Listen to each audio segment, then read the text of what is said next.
বললেন, নবী, যুদ্ধের ময়দানে চাবুক চালানোর সময় এক কাফেরকে মারতে যেয়ে আপনার লাঠির বাড়ি আমার পিঠের মধ্যে পড়েছে।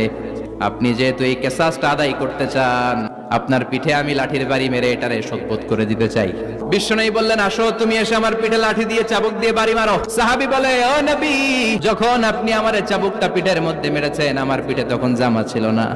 আপনি যদি যথা নিয়মে কিসাসটা আদায় করতে চান, আপনার জামাটা খুলেন, খালি পিঠের মধ্যে বাড়িটা মার। সাইয়েদনা ওমরে ফারুক হাদের জামা এরকম পড়তে শুরু করছে, আয় এদিকে আয়।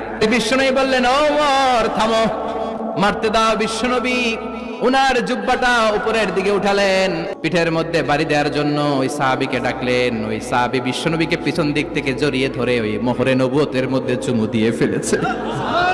সাহাবী বললেন, নবী গো, এই নাটক করার জন্য আপনি আমারে মাফ করে দিয়েন। অনেক দিনের সাধনা, জল্পনা কল্পনা, আপনার মোহরে নবুয়তের মধ্যে আমার ঠোঁটটা লাগিয়ে আমার ঠোঁটটারে আমি জাহান্নাম থেকে